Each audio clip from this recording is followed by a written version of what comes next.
tertitik pada satu titik pemberiannya, tidak bisa menyebar secara keseluruhan. Ya kan? Jadi kalau bisa bikin alat yang bisa menyebar secara keseluruhan kan lebih efisien gitu ya.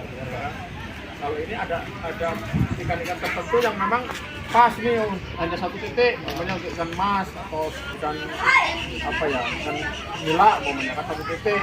Tapi kalau untuk ikan lele kurang efisien, ikan patin kurang efisien karena butuh menyebar dengan pakannya gitu. Karena itu kan cuma satu ini aja kan, satu jalur. Kalau bisa menciptakan alat yang bisa menyebar terus dengan teknologi pakai setting water dan sebagainya, apalagi di ikan sebenarnya pemberian pakan itu kan nggak cuma sekali dalam sehari gitu. Apalagi di benih itu bisa 4 kali, tetapi di benih belum ada alat yang khusus untuk beri pakan itu. Kalau yang sekarang ini kan kebanyakan di pembesaran.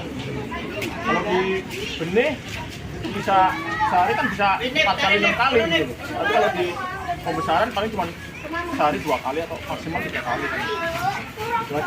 Itu bisa nonaktifnya karena apa juga? Kebanjiran. Ini mati.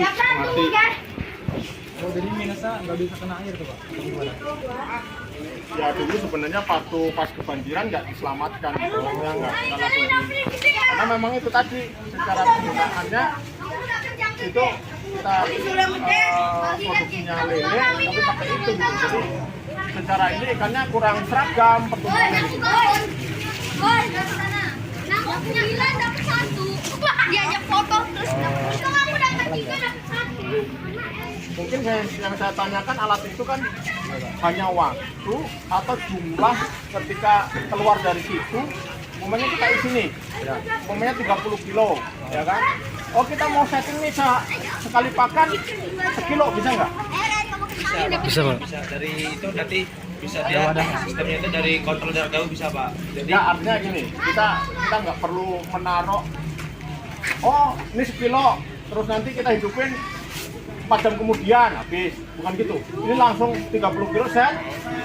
Kita pinginnya nih Sekilo. jam 8 sekilo, ya kan? Nah, terus nanti jam 12 kilo lagi. Oh, bisa Pak. bisa Pak. Ini ada Sudah ada takarannya Pak? Ada takarannya nanti misalnya Kopi siapa? kolam ini butuh per jam itu butuh berapa kilo, tidak butuh berapa kilo, terus kapasitas tankinya berapa kilo itu ada Pak. Bisa sudah diatur. Tangki kecilnya ya, bukan tangki besarnya. Iya. Tapi keluarnya dari tangki besar itu kan. Iya. Jadi selanjutnya pertanyaan Pak, kalau misalkan air di kolam ikan lele itu untuk penggantian airnya atau pemberian itu sebulan berapa kali Pak? Itu harus jadi tentukan. Karena kita sebenarnya otodidak aja, maksudnya feeling. Oh ini. Nah itu tadi. Kalau udah kotor. Ya. Ketika kita ngasih pakan dengan manual, kita tahu kondisi ikannya, ya kan? Oh ikan ini nafsu makannya bagus atau enggak. Ketika tidak pakai itu, kita nggak tahu, ya kan? Ketika kondisi ikan, oh kualitas airnya udah jelek, kita kasih aja tuh, perut ya, nggak tahunya Kotor. makan, ya kan gitu loh, ya kan? Itu pas minumnya di situ. Itu. Terus yang kedua sebenarnya binatang itu kan punya sugesti, punya apa ya, naluri. Itu beda dengan kita pakai alat loh, ya kan? Dengan kita yang memberi secara kasih sayang, secara ya pakai bacaan Bismillah dan sebagainya. Itu memang di luar apa ya, di luar nalar kita lah. Tapi memang kenyataannya itu berpengaruh. Seperti tanaman padi lah ya. Ketika kita nggak pernah melihat padinya itu ya juga beda dengan yang sering dilihat gitu. Seperti kan itu tadi, secara sugesti kita oh sayang, kita ingin Mungkin selanjutnya lebih ke tantangan terbesar menurut Bapak untuk di bagian pemakanannya, pemberian makannya sama pembersihan kolamnya Pak. Tantangan terbesar menurut Bapak. Tantangan terbesar ya sebenarnya begini, dengan alat ini itu seharusnya lebih efisien. Artinya nanti FCR itu maksudnya pakan yang diberikan itu biasanya yang jadi daging itu ya lebih besar, momennya oh pakan 1 kilo, syukur-syukur bisa jadi dagingnya 1 kilo kan, ya kan? Karena seharusnya lebih efisien karena tepat waktu tadi pemberian pakannya, ya kan? Nah, kekurangannya tadi karena ada jenis-jenis ikan tertentu yang memang harus menyebar. Nah, kelemahan alat ini itu baru satu titik aja gitu, ya satu jalur, tidak bisa menyeluruh, menyebar gitu seperti itu, ya kan? Itu aja sih sebenarnya, ya kan?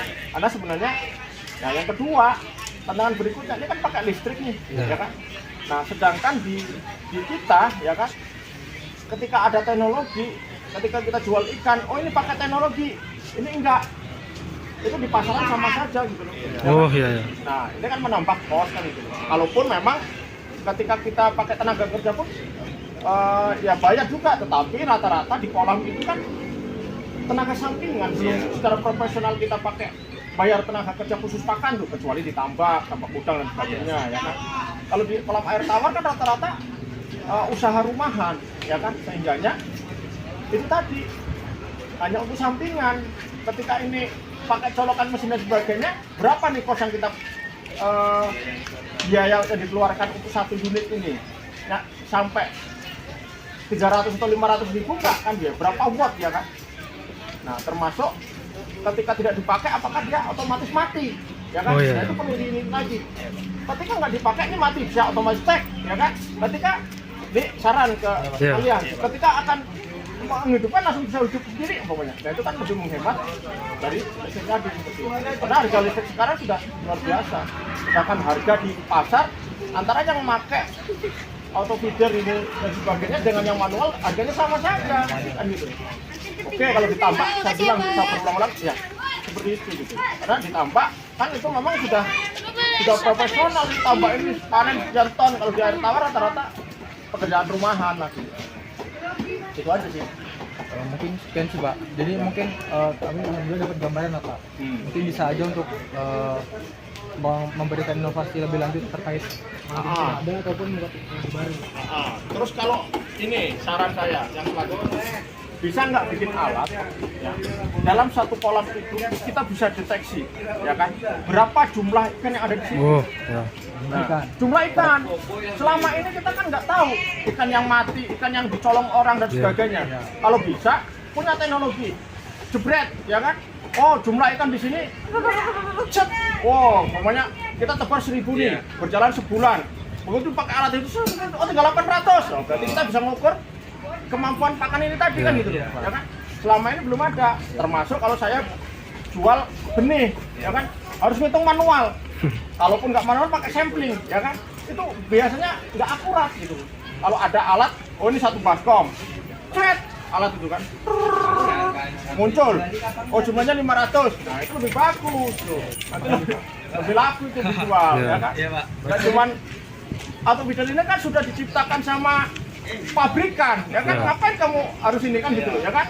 Kalau bisa yang baru nih alat ini, atau bisa saja nih kita kan perlu sampling nih, berapa nih bobot ikan yang ada di situ rata-rata, wah ketemu rata-ratanya sekian gram. Nah kita ngasih pakannya kan pakai ukuran persen gram tuh, oh 5% dari bobot ikan yang ada. Nah oh per rata-ratanya sudah ketemu nih ya kan, bisa nih bikin rata-rata ikan di situ berapa bobotnya ya kan.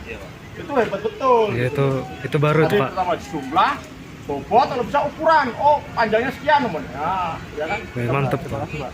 Itu. Berarti koreksi apa ya, pasukan untuk kami itu tadi ya Pak ya, inovasi dalam jumlah ikan yang ada di kolam, terus bobot dan juga ukuran. Ya, kalau bisa tuh. Iya Pak. Akan segera kami Berat tuh Pak. berikan. Harusnya bisa lah. Bisa, Sekarang Pak. aja apa yang nggak bisa. Iya, ya, Pak. ya kan? Iya Pak. Apa gunanya mata kuliah apa? Rekayasa Internet. ya kan, itu judulnya kan bagus sekali ya kan. Harusnya sudah bisa menemukan itu ya kan. Kalau ini alat yang auto feeder ini itu sudah pabrikan sudah bikin ya kan. Ayo ini lagi Cukup sih Pak untuk pertanyaan. ya. Mungkin Kalau bisa yang berikutnya lagi tadi punya set, oh kualitas air ya kan, suhu dan sebagainya pakai sinar umpamanya. Kalau sekarang ini kan oke lah pakai alat ini kan, itu baru per alat, oh oksigen, oh ini. Kalau itu bisa set langsung trek muncul set, nah katanya itu. Mungkin kita sih Pak dari kami, nanti mungkin kami coba pikirkan lagi yang dari Bapak tadi ya Pak ya. Itu bagus tuh Nanti Pak. temuin saya lagi kalau Iya, udah Pak. karena ini kan dari saya ininya. Iya. Apa? Ide aja Pak. keluhan-keluhan kita, Ya. ya kan? Oke. Mungkin makasih Pak ya atas waktunya Pak. Nah. Foto minta. Udah kami izin pamit ya Pak ya. Yo, Lanjut angkut, Pak. banyak masih belum jumlah plankton, jenis planktonnya apa, ya kan? Tinggi air, ya kan? Tinggi air, oh tinggi airnya sekian, planktonnya jenis ini. Set, nggak perlu mikroskop lagi, Iya. gitu loh. Ya kan? Iya, Pak. Karena sudah ada internet tadi, ya kan? Itu. Udah. Foto Udah ini, udah. Udah. Udah. fotonya belum no, Udah. dokumentasi. Ya udah ini. Udah super semuanya. Berempat lah. Oh berempat. Ya. Boleh izin minta foto Pak? Boleh. Boleh. Siapa yang Tolong foto? siapa ya? Ada 3 komoditas, yaitu pasir, lele, sama nila. Mungkin kami bisa kasih nilainya sih Pak. Katanya ada proyek yang telah disampaikan di presentasi itu tentang